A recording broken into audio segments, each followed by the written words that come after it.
No one is going to have your story. No one can possibly have your exact story.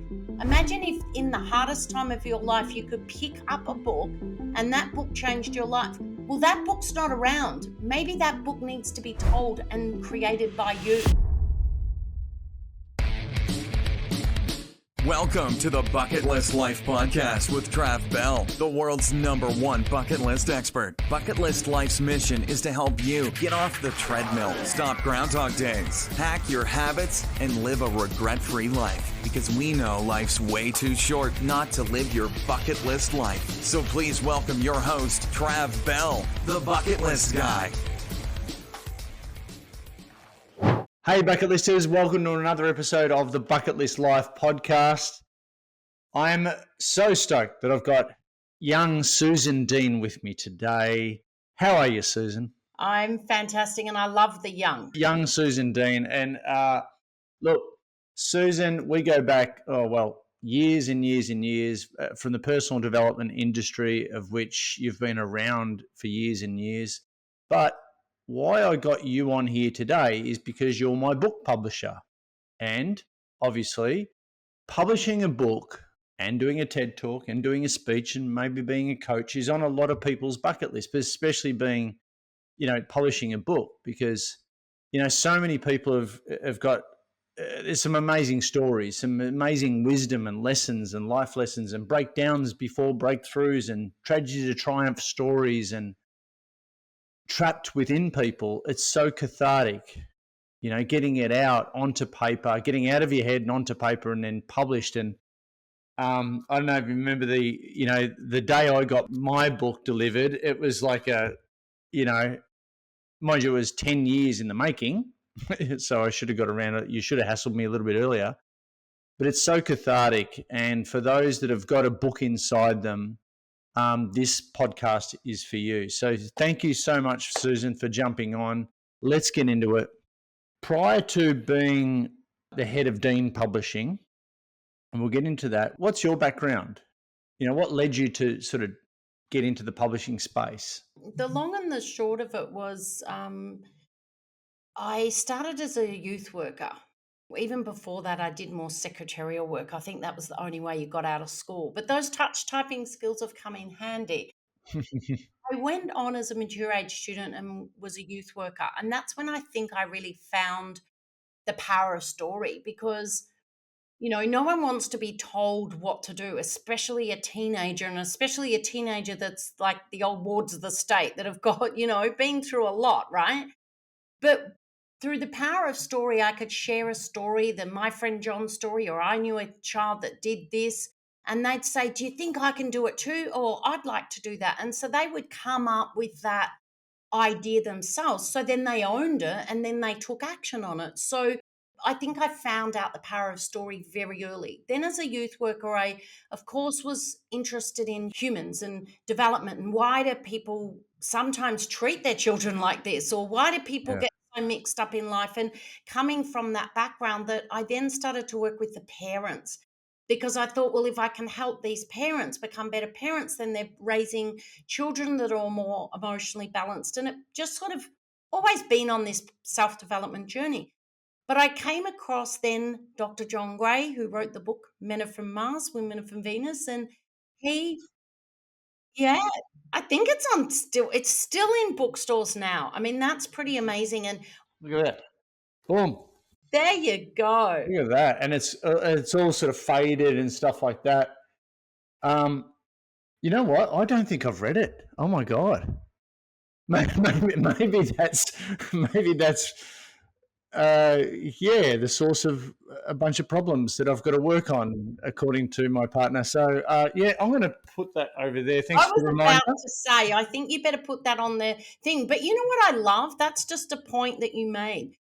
What I think is the most interesting thing is when people buy a book, even if they don't read it, it's something that you won't throw out. You won't throw in the bin like a magazine. You won't throw in the bin like a brochure. And I know people say it's the best business card for promoting, but the point is that it's also not just that, it's the longevity of a book. You look at that book, Dr. John Gray's first book. Most people don't know he's gone on to write nearly 20 books. When I just come back Really? from Vegas, launching a book that we did with him, Love and Coaching, he said he'd just been given $1 million deal to go and write another book. Now that's pretty cool, right? But imagine if he didn't put the effort in his first book. That's his first book that you just picked up, and it's still in your bookshelf. And So it's look, it literally has not been read. So I don't know. Maybe you gave it. Someone gave it. So I've really. This is a really poignant moment in my relationship. okay, We're going to go down this angle, but I've really got to read that right now. I'm going to check back in because it's Yeah, yeah. brilliant. It's brilliant because he talks about men and women. What? Why? Because he made this book relevant to the reader. The reader then, it's still got to be a damn good book, right? Because the reader then recommends to somebody else. But what you did is you bought the book, you heard of the book, you put it on the bookshelf, it will draw you back to it. So I always say to people, a book is something that is out there for now and forever. So, of course, working with Dr. John Gray, I did coaching, relationship coaching, ran his seminars, spoke on stages, and I thought, well, John Gray really built his whole business from this book and his message and doing what he's passionate about. And he still now does so much around helping in relationships. He's done Mars Venus Collide, which talks about, the next step. So that was my journey. And then I thought, well, I started to do it for other speakers. I did it for Pat Mesiti, one of the speakers. I did it for other speakers behind the scenes. And I thought, I need to come forth now and start showing people how can they write a commercially viable traditional publishing quality book, but they could own all the rights to it. So that's kind of the fast and the short of the journey. Why do most people write a book? Is it to be famous, to say I'm an author, or is it more for cathartic reasons? Look, I find that it's a balance. The very, very few, if any, that really we get, but they're very few that do what we call that vanity publishing now. Because at the end of the day, those books aren't going to land because then they're about the author, not about the reader. And this is where people make the mistake. They're writing the book about them, unless you're someone like the Kardashians or someone famous like No Oprah one cares. Winfrey. Yep, no one's going to read No it. one cares. Yep, No yep. one cares. There really has to be something in it for them, something in it for the reader.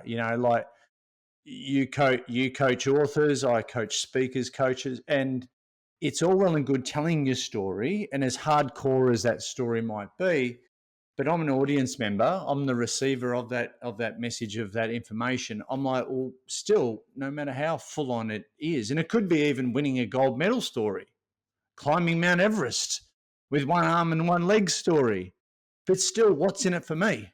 What are the lessons that we have to extract out of this story? And that's the storytellers. That's their gift if they can do it right, to extract and articulate those stories, so the lessons, so they can really take home and map those lessons into their life, right? 100%. And I'm not saying not put your story in because a story allows you to communicate, connect. Someone goes, well, this is why. So I'm saying you've got your kind of autobiography and then you've got your like how to and things like that. My belief is that you've really got to bring them all together. You've got to combine your story with a how to, with some action steps that somebody can take from it. So when they're reading this book, they should be going, wow, like I got so much out of this book for me, not just, yeah, that's a really cool story. Put the story in, it gives you credibility, it gives you connection. But now what's in it for me as the reader? What am I going to learn? Oh my gosh, we've got this book. I can now go in here and actually take action steps and go in and write my own bucket list. I mean, we even did your turn Yeah. so that the reader has a turn now to, my turn, my express yourself will be. And there's some tips in there. So this book had stories, it had information, it had ways that people could go in there and have actionable steps, information and education and story. And really, at the end of the day, that's where, the most powerful books come in. And then it's the structure, how do you structure it so that the reader is finding it easy to digest. There's no gaps where they're kind of going off and they don't read anymore because it's becoming too complicated. Less is more. A nice size book. I could read this if I was on the plane. I could possibly even get through it by the time. But I now feel like this book is something that I'm getting value out of. And that's the number one thing. People have got great stories. That's great. But what's My the reader? Yeah, my next book, Susan, is going to be around perfectionism and procrastination. I reckon I'm a genius at that now. It took me 10, it took me 10 fucking years to write this book, as you know. And I had 10 years of being a speaker before I did this. And people were like, so Trav, where's your book? Where's your book? Where's your book? I was like, I'm getting around to it, getting around to it. And, and I think it was you that you just said, time to get it fucking done, Trav, because it was during COVID and I wasn't on a plane anymore. My business basically imploded. The bucket list guy, no one coming together doing, putting on events. Yes, had some virtual stuff, and we weren't allowed to travel. So how well is because of that, let's call it that forced quietness. I got the job done, but I really do kind of kick. There's a right time for everything. I really do kick myself that I didn't do it earlier. For people that think they've got a book inside them, do you recommend that people just like brain dump all of their thoughts, into, a template, or just dump it into a legal pad and just start writing, or into a Word document or whatever, and just start writing? And at least like when they come to you or they come to a publishing stage, and we'll go through the different stages, because I was blown away by how many actual stages. It's not that easy. And that's why you need a wingman or wing team to really help you, handhold you through those stages. If I'm listening to this and I'm like, you know what, I want to do a book on my bucket list. I've got some lessons, some wisdom in me. I've been through some stuff. My mess is my message for a lot of people. I reckon someone would really benefit out of the stuff that I've got to teach through this book. Do you think that they should just start brain dumping all of their thoughts, or what do you think? Yeah, look, I think that's a great question. A lot of people do that, and see, I just think books. Amazon sort of captured the market, so they don't allow a book to be worth what it is. To me, books should be worth $50 and more. As in good books. But we've kind of got this sort of cap that they stick around that $25-$30 mark. They've finally started to come up a little bit. Um, you know, but you're getting someone's wisdom for like what it would cost you for a cup of coffee and a lunch these days. Yeah, I just think that someone's poured their heart and soul into it. So the first thing I say is do it well if you're going to do it. For example, if John Gray just half-heartedly put a book together, and wrote it in a weekend or some say 30 days, how are you going to have quality? It's what the effort you put in, the effort you get out. You did, even though the book might look where someone grabs the book and they go, oh, great, this has come together. It doesn't come together overnight. There's a lot of thought that got it into this, the way it's structured, the way it's laid out. What should they do next that takes the reader on a journey? So the first thing that I say to people is the structure is so important. The structure is like the slab, the foundation that holds up the whole house. yeah, So your structure is really important. And if you're doing it for commercial viable, which is the way that I'm saying, people have to think about it from a commercial viable, what's in it for the reader, not them. Now, I'm not saying that you, as a business owner, you don't have to first think about it, because at the end of the day, first of all, let's start with what's in it for you and then go, right, how do I write the book for the reader? Now, the best way I look at it, it's like the analogy, fitting everything into the jar, and you put the big rocks first, and then you put the little rocks, and then you put the sand, right? Most people know that analogy. So I say stick with the big rocks first. Start writing down before you even write what's in the book. Start with the structure. What do they need to know? okay. So what are you saying? Like the framework? What? Because I've got 12 chapters. I've got a few more chapters. Let's say 12 chapters or 10 chapters. Chapter headings are the big rocks. Yep. You've got an intro and an outro. Most books. So intro, outro, 10 chapters, and then what would be the? Would you say that would be the big rocks, or Well, yeah, the big rocks are what must they know, right? What must they know? Then the little rocks are things like your subtitles. So if you even if you got out some post-it notes and you write, right, here's what's the 10 things they must know, and we put them chunked out. So say it's talking about relationships, for example. You might say, okay, they need to know that relationships, are about understanding each other's needs and wants or whatever it be. You might write that down. Well, hang Another on. I'm going to write this wisdom down anyway because you and Michael have been married for a long time. So, what was one. the first tip there, Susan? What was The first tip is that book you got on your table. so yeah. So your tip and hit. Okay. So, yep. Keep going. And understanding that men and women, and understanding that we've got different needs and wants, and and just understanding that type of communication. So it might be communication, it might be another thing that's a big rock is you want to talk about, having date nights or whatever it be. And then you might have some subtitles, things that fit under that big title, that big rock. So you're Mm. putting that, and then the sand might be things like your case studies or some statistics, some testimonials, some things like that that might be like that little bit of sand that comes in to back up what you're doing. Little example story and that sort of thing. Stories, yep, stories to back up those big rocks, and so it's really about. Sometimes people do it with post-it notes. So you write the big post-it notes of the big chunks, and then you brain dump out all of the little things that you want, and then go, oh well, they'll go under that sort of big topic, and they'll go under that big rock. So it kind of, and then you fill it with the sand, with, like I said, the case study statistics and things. So I say don't write until you've got a solid structure. Okay. Cool. Because I then like that. when you've got a solid structure, you also don't go all over the place. The problem is, why do I know? Because I'm an entrepreneur. Because you're a squirrel like the rest of us. Yes. And Yeah. ADHD. My mind goes everywhere. It's like I just know a really good publishing team, right? But That's my it. mind goes all over the place, and I go, "Oh, I could do this, and they need to know that." And I even found this when running, power hours or like workshops online, um, webinars and things.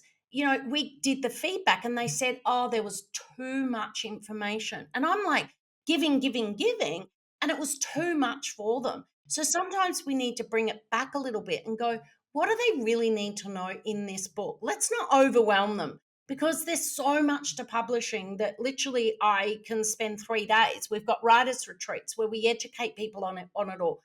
The point is that there's a lot to learn. But if I tell you everything, oh my God, it'll be so overwhelming, you never do it. So even with the bucket list, you've taken them down, you're chunking them down into some small steps. So when you're writing the book, keep it simple.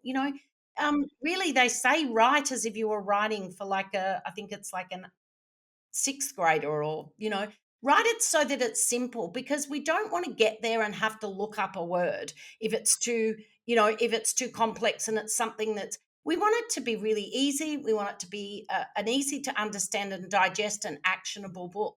So that's what I would say is get to your structure first. Your structure, if you don't get the structure right, then your book ends up being a hot mess all over the place, and then it'll be a hot mess for the reader as well. Whereas a solid structure, and it doesn't always have to be chapters. We've done books where they're in parts, three Right. parts, you know? So it's just about really going, what are the big rocks? And maybe the big rocks are three parts. And then there's subheadings in between. But don't overcomplicate a book. People think in that we have to overcomplicate it. And even when we're writing the book, yes, when it gets to writing inside of it, don't go crazy, because sometimes we've said to people, go right, and we've got a 200,000 manuscript that we need to bring back down. You think it comes out as like Jordan Peterson, and but also like the simplicity is what I really enjoyed. It was chunking down like a personal trainer for writing my book, with you and the team, and um, so the experience of actually like working with you guys was really pleasurable, and it just got done. Success is completion, guys. Repeat that. Success is completion. So if you're thinking about doing a book, get it, just start. And there's no rules. At the end of the day, I'm all forever telling people there is no rules.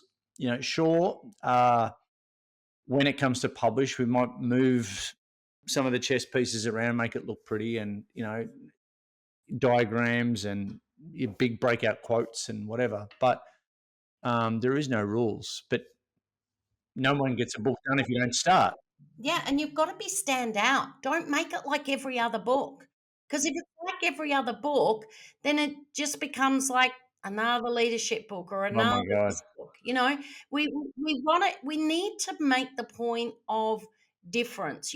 How do you be different? How do you stand out? What's your point of difference? And then highlight that in there.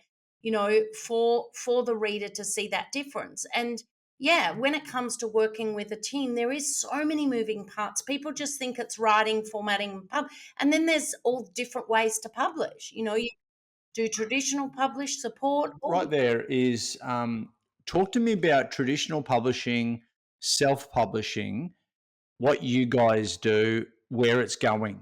yeah.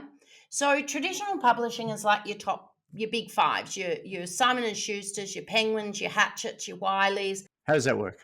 Basically, what happens is you need a literary agent typically, and a literary agent is the person that filters out all the kind of crap essentially and sees that this story or this angle has legs, and they will then pitch it to your top 5. Now there is certain ones where sometimes you could pitch it directly. They might have one day a month or one day a quarter you can kind of pitch a manuscript, but you got to remember they're getting thousands of these sent through to those people. So a literary agent is literally where they will pitch. But say, for example, whichever way you get in, and traditional publishing are taking a bet on you. They're literally gambling on your story being a standout because they've got to then format the book. Now, what people don't understand is with a traditional publisher, you still got to write it. You still got to go away and write it. And you're not always going to be lucky like John Gray getting an advance like he does because they know the guaranteed book sales. Do they do these advances anymore that you hear about in mythical advances? It used to be the go Yeah, back in the and day. what you got to understand about advances, they're just giving you a little bit of advance. You'd be lucky if you got 5 grand or nothing. If you're a nobody, you'll probably get nothing in the opportunity. Sometimes you might get a couple of thousand, but what people don't understand is that comes out of your sales. That's just an advancement until they've made the sales. So for the first couple of thousand copies, they're keeping 100% because it's just paying you in advance for copies that they're going to sell, and then you only get the commission on the end. So the commission little bit on the end, which might only be $3-4 or something, you've got to pay that back, and then they'll finally pay you. So when you go with one of these big publishers, I mean, the real unsexy proposition is the fact that you actually don't make that much money as No. a really, do you, comparably? Well, they blow it right up, don't get me wrong. Adam Grant's done Yeah, all right. look, Jordan Peterson has done well, they do it well in the marketing. 100%. They do it well as in they get to physical bookstores. However, by the time the publisher, the Simon and Schuster, the Penguin, the Hatchets, whatever, take their portion out, then don't forget the retailer's got to take their portion out. By the time Amazon takes their portion out, by the time you get it, you've only got a couple of dollars, if you're lucky, left over. However, this is where it comes to, I always say to people, it's not about getting rich from a book, it's about what the book will do for you. But what you've also got to exactly. understand is you've still got to write the book, and it's still got to be good by the time they distribute it. Now, the difference is that they then own the rights. So they might turn around and spin your story different. They might pull parts out that are really important to you because you know that they lead into a course that you do or something. They'll pull it out. They'll decide on what the cover is. They'll decide on what the title is. They've got all the rights, not you, because they're the ones taking the risk on printing this book and editing this book. So they'll take that portion. They market the book too, don't they? No, and this is the misconception. They do a very little marketing, right? So the marketing is still back up to the author. So they're Right. not, they've got books coming through. Now, if they're going to give you, they kind of say maybe 12 weeks. See, and what people also don't understand is when it gets to the bookstores have got 3 months. Just before that 3 months, you'll start getting returns because they're allowed to get returns and get their money back. They're all the risk. Yeah. Oh, And really? so then you could end up with a whole heap of warehouse of books that they need to cull. So it's literally, to be honest, we just actually were sitting in the library over a nice coffee with Dan, the head of Simon and Schuster, just now this morning. And I was saying to Dan, he said, you know what? It's a gambler's game. I go, you know what? You're right. We are gambling on this book being great. We're gambling on the readers wanting to pick up this book. And he said, this is a gambler's game because it is up and down. Whereas where we've got a partnership, and this is where the bit of difference is where we have a partnership with Simon and Schuster, and we've only got that through reputation of a commercial viable book. We've done that through showing the work that we do, and we know what we're doing in this game.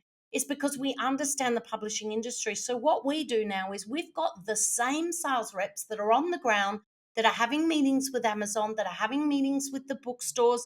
We just got one of our books into Newslink, into the airports, the Dimmick stores. Is that called the My Bucket List Blueprint by any chance? One of those books that you're talking about, or what are Not we yet. We're talking getting about? this one in. I'm pimping them. I'm pimping my books now. I've got this contract. Don't you worry. Um, but the great thing is he came out, and that's the reputation that we've now got. This was his first visit because he went, wow, I underestimated Dean Publishing. We were invited out to the sales and marketing meeting, and then he's now come out to the publishing house to see what books we've got, what books we've published. Now he's going to come out, and our authors can actually pitch to Simon and Schuster, which is now we've become a literary agent. Now, what the difference is between us is we allow the author to own their rights. And as you know, how powerful that is, because when you can get the book printed and sell it for recommended retail price, now you're getting the chunk of the money. And this is what people don't understand. When you go with a publisher, you've got to buy the books off them. Yeah, you might get a slight discount from recommended retail, but you're not going to get it at print price. So this is publishing. What about Yeah. self-publishing? Let's go to the completely other end, self-publishing. And what we're talking about here too, guys, is we're talking, well, Susan, correct me if I'm wrong, we're talking about non-fiction versus, your version of Lord of the Rings Yeah. And the fiction. reason is that's just because Is that Lord of the Rings is real or not real? I'm just trying to. did you get right into that? Yeah, I No, don't know. no. But anyway, you know what I mean, guys. We're talking about Yeah, non-fiction here, aren't nonfiction we? is true stories, real businesses that really, at the end of the day, people are wanting to learn off your experience, your story. Yeah. Every That's your specialty. That's what you've specialized in. You don't do No, I fiction, do don't do you? fiction because it's a whole nother kettle of fish in structuring, a whole nother kettle of fish of editors, and even in covers. And it's really about us niching in. We're more about helping someone tell a story that's going to make a difference in the world.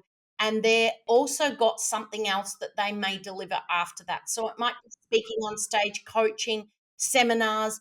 It could be workshops, online courses, something that they've got a strong message, and a book is sort of that first point of call that a reader can get to know, like, and trust them to go, what else have they got, and how else can they help me? And that's why I say it's not a vanity book now. It's about a give back. It's about, if you aren't out there promoting your story and what you can do to help people, then you're doing the world a disjustice, because you've learnt this. They've struggled. If someone's sitting there thinking about, without the bucket list blueprint, you wouldn't sit down and start thinking about some of the things you want to do and realize, damn, when you color in those squares, it's scary, right?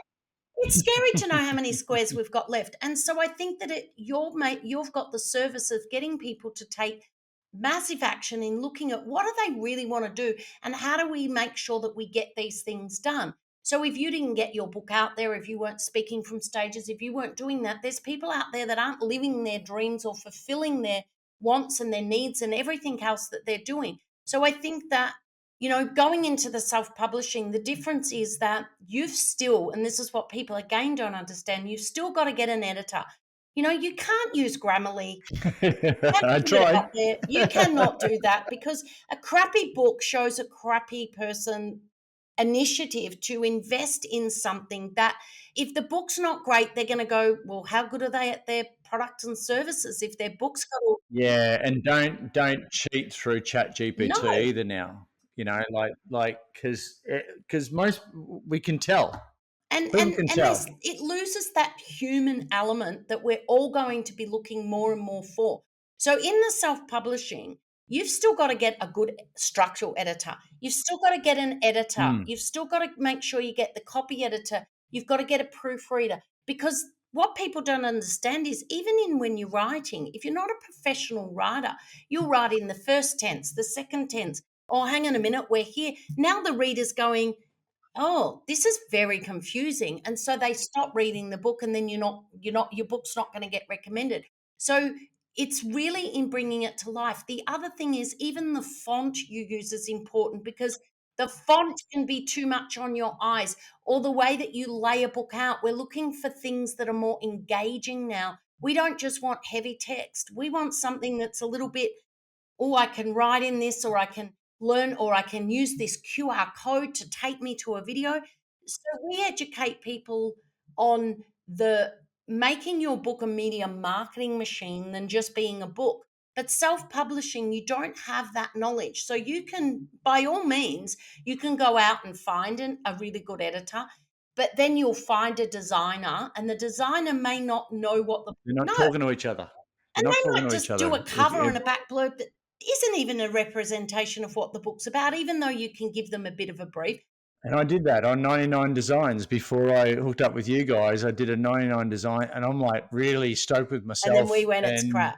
yeah, and then went, oh, Trav, I want you to spread your arms and kind of open your mouth and jump on the cover with the blue sweater, like.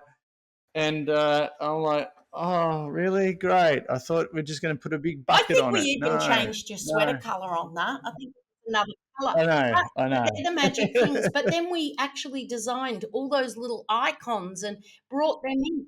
And So then much people better. looked at it and went, okay, well, that's different. Effort in, effort out. People are going to pick up a book because they go, well, they've put a lot of effort, and this looks like a professional cover. Well, it is a professional cover, because if you self-publish, I can pick a self-published cover. And so then I look at it and go, okay, well, if they really put much effort into that, and so I'm not saying that you can't do a self-published book well. If you find a really good editor and a really good designer, and it really comes together, and you're a great writer, and you've pulled it all together, all the difference is where we are as supported is we've got all the team under one roof. You still got to, Yeah, you're running your own project if you're self-publishing, right? But so what's the difference for? And by the way, guys, we are I wanted to really get Susan on and speak about this process and the world of book writing, because I've had so many conversations with people lately about wanting to write their book. I've got a lot of clients that I help become speakers, coaches, and authors, and want to get that out. So this is for you guys, and but you've got to understand the whole landscape and the ecosystem of writing, because I had no idea. And I rocked up, when we sort of first met around this. I thought I was pretty done, like, hey, just put it together, can you? And put some pretty pictures here. And you're like, well, so I came in probably with 50% done. And then you guys added the other 50%. So how does it work with you guys? And we've got it, by the way, just for people listening, watching this, we've got a link to Susan's stuff. So if you've got a book within you, or if it's something on your bucket list that you may want to do now or down the track, there's a link in the show notes that you can click through and get help with, through Susan and the team, by the way. yeah, and then that's just, it can be just a discovery call to have a chat, to say, where does it want to go? Because we offer so many different opportunities to support authors, from writers' retreats to doing it for them, to them doing it themselves with the right education. So we've got all of that covered. But look, I think that the difference is that you've got to look at, is this just a book for my friends and my family? And do I not want to put a lot into this because really it's just on my bucket list and I'd love to do a great job? Well, then maybe it's just getting the education, doing it yourself, and getting that book out there. We've got a whole step by step of everything you need to know. But the thing is, too, we get a lot of authors that have gone and worked with editors, and then they come to us, and then we say, And they go, no, it's all edited, it's all been done. And we say, well, you can't use that. That's owned by Hay House. That's plagiarized. Yeah, yeah. And I wanted to put something in that. I remember I wanted to put a poem in there, Can't do it. and it got shut down. And you got to get clearance as well, which is one of the things that, if we write personal permission, if you got personal stories and you mention people and you don't get clearance, you can get sued. So if you're going to talk about your mum and your dad and your hard growing up, well, guess what? They could come back at you and take you to the And cleaners. there's Just certain saying. things you can do to get around that. There's certain ways that we do copyright or certain ways that we might rewrite something. So we have authors, Change your and names. it's also a personal journey. This is what people don't understand. We have authors that are working one to one, and they'll have a little mini breakdown and release, and we're all equipped for that because it's the first time that they're really having to go back and live something, and they'll go, I don't want this in the Yeah. book, but I need you to understand it so that you can help me spin it the right way where I get my message across, but I don't want to say this. And of course, everything is, You would have had a heap of, sorry to interrupt, but you would have had a heap of that, yeah, right? Like, so stoked that you've got the life coaching and personal development background for those moments, because I reckon you would have seen a lot of tears, right? 100%. And we create that safe space. All my team does because people are putting their heart and soul into a book. A book is, like you said, when you get that first book in your hand, it's like birthing a baby. And I know men can't birth babies. Come to Jesus moment. I had tears. I recorded it, and it's actually on my sales page of my. If you go to thebucketlistguy.com/book, you can see me getting my first copy of my book, and I did the unboxing video Because because it's that's what you so do, easy. and you get it in your feet in your hand, and I'm just bawling, going. You put your heart and soul in. I want to say this. I want to say this. If you're going to write a book, do it well and do it right. Yeah, End of and story. that's it. And the other thing that you've got to think about, I say to people, is the long game. The other thing besides getting your structure, we call it the design phase, is that you've got to plan, where do you want this book to go? Who is this book for? Um, then thinking about, well, where do I want this book to go? So if I'm using it as a lead magnet and getting people to know, like, and trust me, which is more important than ever now, we've got chatbots ringing us, we've got AI doing this and that. People want human beings now. They want a connection with somebody. And when you write the book, and it's, even when we edit a book, we never take anybody's voice and person out of it because you want that person to pick it up and go, yep, I read this book and this is Trav's book. I've met him and this is him and I love it. He's got all those colors and he's funky and this suits him. So you don't want to take that design and element. But you've got to think about these bookers, where do you want to take them? Maybe you want to use it for speaking and selling in the back of the room, coaching, all of that. That's it. I want to just map it out too. Like I've had this book, for 3 years, I guess now. And I'd like people just to understand how I've used it and how it's benefited me. I have it on my website. So I sell it on my website. That's easy. So people will order on the website, go through Shopify, and they'll order a signed copy. Right, that's one way. So I'm forever each week on a Friday. Funnily enough, I'm which is when we're doing this podcast as well. I'm forever just sending out, and I'm personally autographing, putting a little business card thing in there, and sending it off to people all around the world. And I have done for ages. Sometimes it's packs of 20, 50, maybe just one. So that's a signed book, but then you've got it up on Amazon as well, and the different bookstores around the world. So obviously I can't sign those, but people buy them online, and it's also available on Kindle as well. Haven't done the audio yet, Susan. We'll have to talk about that. Audio books, by the way, are going gangbusters. So, yeah, jump on that. Don't wait 10 years. Oh, geez. Okay. Put on the freaking to-do list. All right. So what's amazing about it is, as a speaker, and you've done this for me so many times, is I'll go and do a speaking gig in New Zealand or some other part of the world or even here in Australia. And after I've secured a speaking, I just wanted to sort of explain how this works.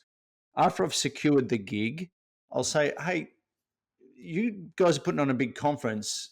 You're going to have 400 people in this conference. How about we put a book on everyone's seat or in their show bag, or we have them available for people to pick up at entry or exit, and then I'll come and do the speech.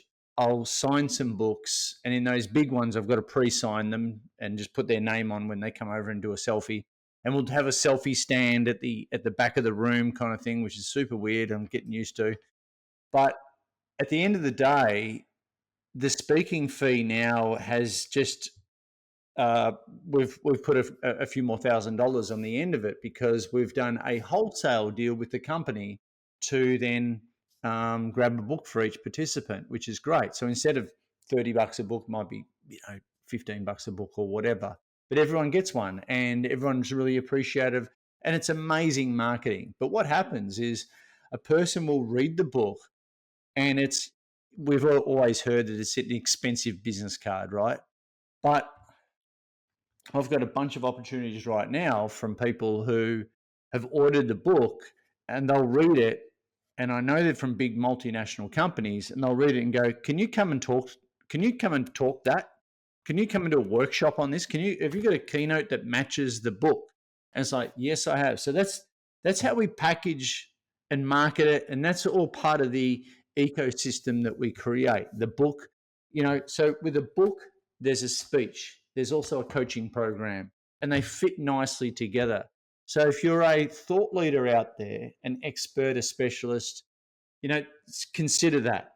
It's all well and getting creative, but when people say, "Hey, can you come and do a talk on the book?" It's like, "Yep." And you know definitely. what I love too, which we were talking about just before we jumped on this call.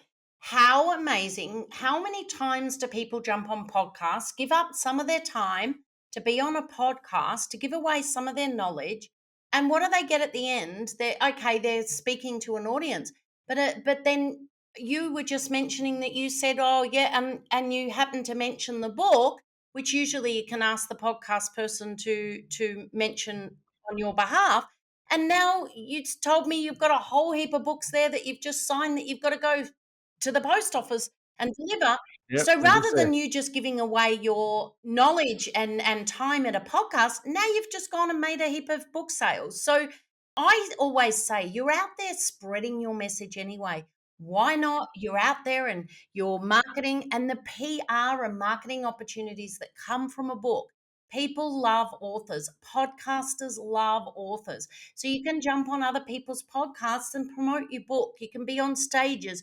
You can be on your social media, just talking and mentioning, might be people then look you up. We've got an author at the moment that did a social media post, "What's my body telling me?" And basically, she did it on a skateboard. Vroom. She's just sold thousands of books because she was on socials and people went, "Oh well, she's the different doctor than what you think." So you're out there doing this anyway on your socials, on podcasts. Why not have something to sell at the other end? You got to, yeah. And don't get this wrong, too, guys. Only a few people really make a living out of being an author by Yeah. itself, right? And Harry you're Potter. kidding yourself. Yeah, yeah, yeah. Unless you're J.K. Rowling's or Stephen King or something like, you'll have a fair crack at it that way. But most of us ain't.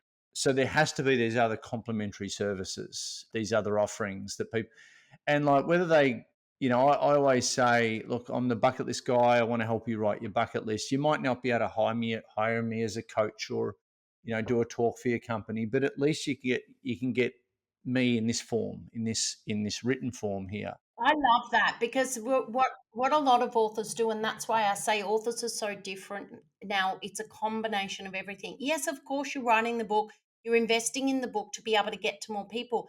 But what I love is it's exactly what you said. Some people will never afford you as a coach. Some people will never hire you. But look at the difference you're making in people's lives. And half the time, you won't even know the amount of people's lives that you've changed that have picked up your book at a bookstore, grabbed it on Amazon, got it at a speaking event, and they've gone away and written out their bucket list and made a profound change in their life. And you may never ever know, but that's the give back, the legacy that you get to leave in the world. Oh, I tell you what, and I literally just got a message before, right? Okay, so this is live. This just came through just before. So this lady who I met last week at a speaking gig, grabbed a book and she just filled it in. Oh, wow. The pages, she just filled it in with her bucket list. And she's been a stay at home mum for ages. And this is why I do what I do. This just gives me goosebumps. I love it. I haven't even read this message yet, but she sent me one, two, three, four, five photos of her bucket list. And she said, something in your talk just you gave me permission to dream again, Trav. Yeah.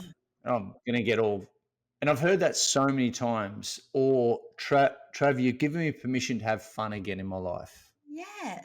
I mean, I said to this lady, and she's a wonderful mum of two kids, and she's been working her guts, And I said, you know what, that's perfect, but that's all well and good having the breakthrough and feeling good and leaving the motivation seminar 8 foot and bulletproof. Great. But I want you to send me your bucket list. You've got to make people accountable, right? I want you. So she did. This is like literally days later, and so the next thing that I'll say to her is, fantastic. Haven't responded yet. Fantastic. What's the lowest hanging fruit on your bucket list? What are we going to do this weekend? Let's go. Yeah, and I love that, and the ripple effect of that. You've got a mum that's now doing something that she wants to do, and she's out there doing it. The ripple effect of that how much happier she is then for her children, and this is what I mean. Yes, and gone are those days, like I said, where people write a book. Yes, we want to write the book to get people to come and maybe hire us as a speaker or do coaching with us. But why are we doing that in the first place? It's still to make a difference. It's still to get out there and make a difference. So a book allows you to have people work with you without having to work with you for 25 $30. They can pick up a book and change their lives even if you're not in front of them, and that's a gift, and that's beautiful. And that's why I say to people, writing the book, don't have it stay inside of you. Don't die with a book inside of you, because this book will be a legacy. It's in the Australian Library. It's there. It's set.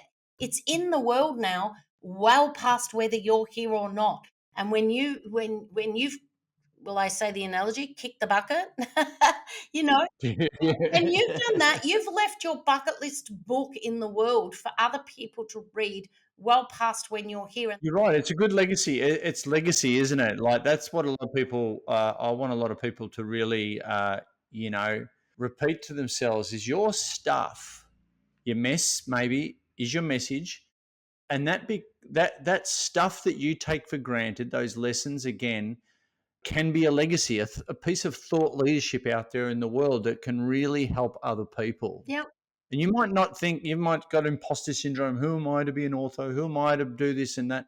Look, just get it out there and see where it yeah, lands. and I think There's someone out there right now that needs to hear your stuff. 100%. And the point is, I always say to people, imagine if you picked up a book for $30 when you were in the crisis of your situation and that book changed your life. I believe books can not only change a life, they can save a life. Oh, shut the gate. What's the one book that you've read in your life that has changed you the most, that been a real pivot point? Sorry, but it's the one on your desk. Men The are from the My Mars. Bucket List Blueprint. The Oh, yeah. So are we still there? So thank you, Susan. I mean, I'm touched. I mean, we On could have the other mentioned this side, one as well, the Men Are From Mars, but look, both. very life change. Yeah. You meant that one, didn't you? Yep, Damn it. yep. No, but So that was a pivotal one. I think it's just because relationships is everything. Relationships to yourself, relationships to others. I believe that if your relationships are working well, so do you. So for me, it's always been about relationships to yourself, to your partners, to your children, to your staff members. Relationships are really the core of everything. So I think that would be a pivotal point. But I can't pick. It's like saying, who's your favorite child? Out of all my books, I can't pick a favorite book because they've all got their own unique story. They've all got their own unique difference that they're making out in the world. And so, that's the main thing, is that your story, no one is going to have your story. No one can possibly have your exact story. And where I was going before was, imagine if in the hardest time of your life you could pick up a book and that book changed your life. Well, that book's not around. Maybe that book needs to be told and created by you. Ooh. I mean, this is a heavy microphone. I better not drop the mic because that's yep. That needs to be, and the world is not saturated. We're all looking for new ideas, and that's what the great thing about the TED talks and stuff. New ideas worth spreading. The thoughts that you have told in your way with your own unicorn self-expression. That's what it's all about. So don't think there's too much of what you think is out there in the world. There is not. There's so much space. Hey, I want to brag. I've one of the most pivotal books in my life was Happier by Tel Ben Shahar, positive psychologist. I read it. Basically, a friend gifted this to me when I was going through depression. Basically, she said, "Look, you're sad. You're really starting to drain us all." She bought me a book on happiness, and this is a really I've dog-eared. There's so many things in this book and notes, and it was really pivotal. Next month, at the International Conference on Thinking in Melbourne, I'm sharing the stage with Tel Ben Shahar, and I am going to be a little fanboy and get my book signed by Tel Ben Shahar. Now, people won't know, Bobby, who this guy is. He worked under Martin Seligman, one of the founders of positive psychology. Really influenced the bucket list theme. I'm going to tell him that. He's probably going to get sick of me, but be aware. Social media, there's some selfies coming, and also I want to brag as well. You know John Maxwell, don't you?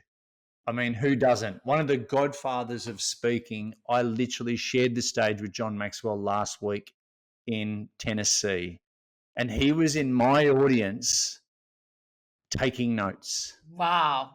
Taking notes, that's awesome because you don't take notes unless something's triggering and he'd know a lot. That's great. Yeah, and I don't really get nervous as a speaker, but I've got honestly one of the godfathers of professional speaking and prolific author. Yeah.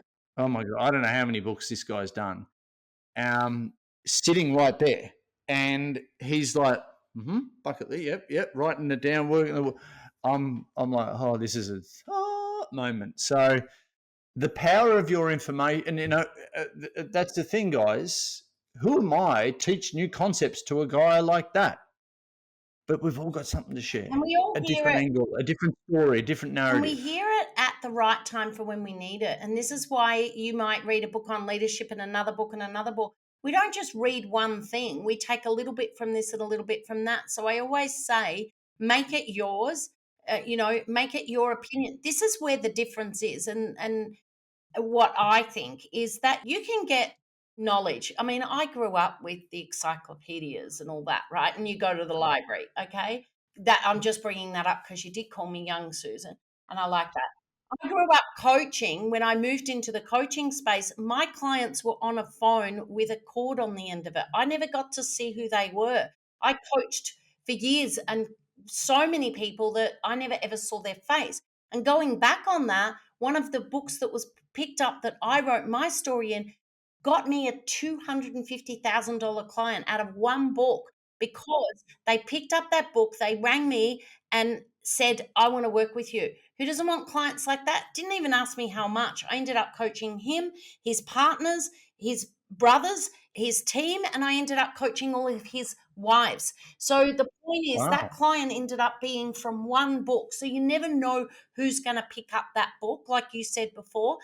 But the point is that, you know, it's just about getting, like I said, that message out there. But I also think now you can get knowledge from ChatGPT. You can get knowledge from the websites, World Wide Web. So knowledge isn't so unaccessible now. So we can get knowledge out there. What we can't get is human connection, human story that's unique. So if you and the other thing is opinion. So you might get all this knowledge, but what is you as the author's opinion and take on it so that the reader can go, Yeah, I like that perspective. They're giving me knowledge that's out there that I can get anywhere, but they're putting their opinion and perspective on it. And then they're giving me tools and they're giving me their unique story. Now we've got that human connection that you can't get with AI and different things. And so we've got to be a little bit more clever now, going, our story matters, our opinions matter more than ever. And logos and branding and beautiful websites won't cut it anymore. They want that human connection. They want to hear you on a podcast. They want to see you in a book. And now they'll trust you because we're too scared to do anything anymore. Trust anyone. Yeah, yeah, yeah. Oh, 100%. Look, as we wrap up here, Susan, it's the namesake, and I know you've been around a lot of personal development and certainly around my stuff as well. And I've got to ask you, what does a bucket list life mean to you? Wow, great question. A bucket list life to me means that if I kind of was laying on my last legs and I stopped and I went, okay, have I achieved everything that I want to have achieved? Have I been the best person that I've been? And have I kind of slid through and done, just had a wild ride through life. And I think that when I come to the bucket list, it's always about, I plan. We have date nights every week. We have a family trips, at least 1 to 2 family trips with not now just my children who are now 30, but grandchildren. We're about to go to Fiji in September. We're going to Disneyland the following year. So my bucket list is a lot to do with family and connection, but it's really important that I also have other things in there like giving back. I love to do charity work. I love to go and work in orphanages. And that I do stuff for me on my bucket list. I do stuff for family. I do stuff for community. So, yeah, I don't know whether I've answered that correctly, but for me, I just feel that you've got to consistently be reviewing this bucket list and just looking at it. And am I achieving that low hanging fruit, like you said before? Because that's what lights us up to keep doing all the hard work that we do. Yeah, and you've got to put your own oxygen mask on first before you can help others, and you got to be the example for others to follow, and which your family certainly does. Susan, thank you so much for your time. How can people connect with you? Well, I know that you're going to put the link in the show notes, but they can just go to deanpublishing.com. That's DEAN publishing.com and just click on an expert call and come through to me. Make sure that you let me know that Trav Bell sent you, and then we will definitely have a chat and just have a little bit of a discovery call to see what might be the best way for you to start your writing and publishing journey. Boom. There you go. There you go. Get that. Hopefully this has inspired you to get that stuff out of your head and into a book. And for those sitting on the fence where this is on your bucket list, time to tick it off, guys. So hopefully this discussion and everything that we went through, the process has certainly done that. And I think, start getting that stuff out of your head onto paper. Let's go. Yep. And don't wait 10 years. Don't wait 10 years. Exactly. I'm going to go back and read this right now. All right. This is this weekend. Perfect. I've got some stuff to really, really learn there. All right. Thanks, Susan. Thanks Cheers. so much. Bye for now. Thanks so much for listening to the Bucket List Life podcast with the world's #1 bucket list expert, Trav Bell. For more great content, go to www.thebucketlistguy.com. We'll see you next time.